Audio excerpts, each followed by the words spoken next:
The letter is very, very simple.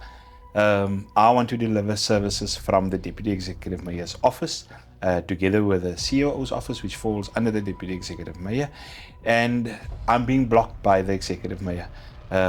Unfortunately, that is the case. That's the truth of the matter, and I just feel that we cannot let politics prevent us from delivering basic services to our residents, to our ratepayers. Good day and welcome. And today we have an exciting episode with the Deputy Executive Mayor of Nelson Mandela Bay, Councillor Gary van Niekerk. Sir, how are you? I'm awesome, man. Awesome. I've been following you on your road to City City Hall, Hall. and I must say I've enjoyed the content, and it just provides a different perspective from in terms of politics. And I thought I can lend my voice to the whole road to City Hall thing that you are doing. Luciano, I also think this platform, the Road to City Hall, is a very good platform where residents of Nelson Mandela Bay can raise their challenges. And I will also, in turn, then reply to those challenges to ensure that services do get delivered to the residents of Nelson Mandela Bay. Thank you so much. So, oftentimes people would say they need this done, but they don't, or others would come up and they'll say what they will get done. So, I think that the reason why I appreciate this so much, whereby you can give us a almost behind the scenes of how things actually work and how to implement them. So, briefly walk us through what your commitment would be with the City Hall and how you will include viewers on a consistent basis. Thanks, Lucian. Lucian, I'm the Deputy Executive Mayor. I'm also a councillor of Nelson Mandela Bay. And I'm here to chat about to all your viewers and chat about the role of the municipality and also the role of councillors. And then lastly, I want to make that commitment to our residents of Nelson Mandela Bay as well as your viewers, that I will be here weekly, explaining how everything works, the purpose of government, and so forth, and the challenges that we face as government, as well as the challenges faced by our communities, and just educating your viewers when it comes to government, local government. I know we have many plans going forward. However, share with us what is one of the biggest challenges on your desk. Lucian, yes, challenges we have, but my number one challenge at the moment is how we as a coalition government. So normally you have 60 plus one.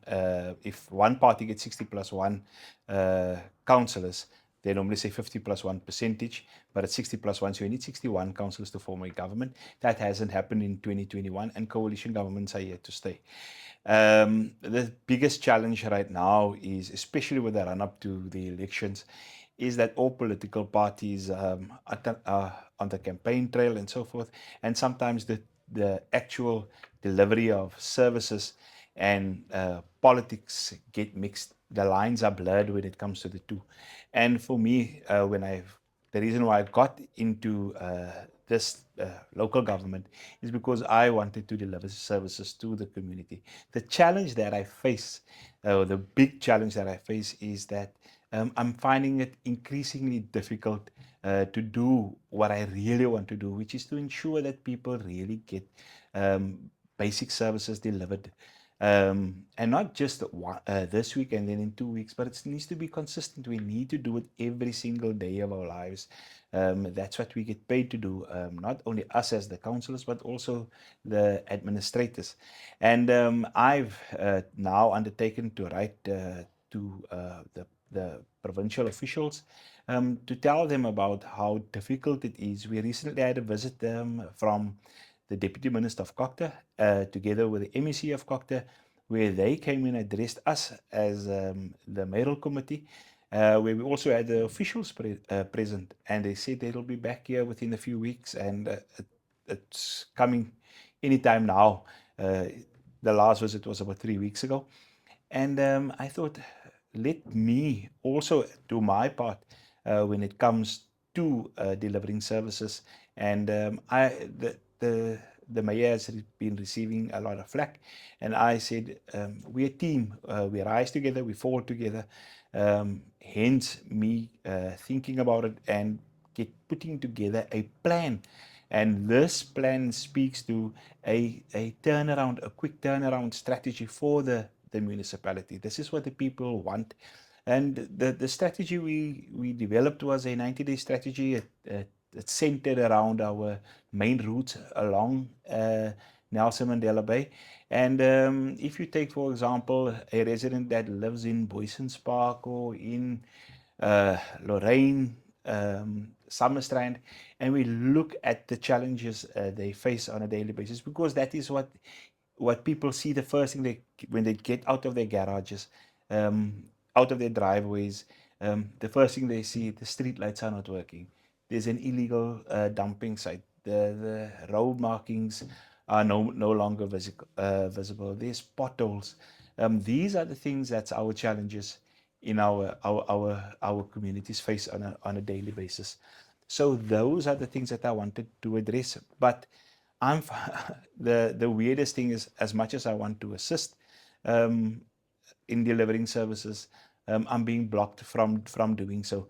So I decided that I cannot be part of this and just sit back and take the flak. Like I said, we rise together, we fall together. So it's high time that these officials who come to us and review our performances as a metro, that they also know the truth. It's important to tell the truth, and our performances will be judged come November 4th. So I've written a letter to the political hierarchy in Pisho, and hopefully we'll receive positive feedback in terms of trying to just get each other aligned again, keeping this coalition going. Because once you get political instability, that's when the real problems start, and that is not what I stand for at all as a councillor. Thank you so much for actually letting us in and getting an understanding behind the scenes. Um, but I can almost see the comments. People want to know what's in this letter. Yes, I can imagine the curiosity around the letter. Look, the letter is very simple. I want to deliver services from the Deputy Executive Mayor's office, together with the COO's office, which falls under the Deputy Executive Mayor, and I'm being blocked by the Executive Mayor.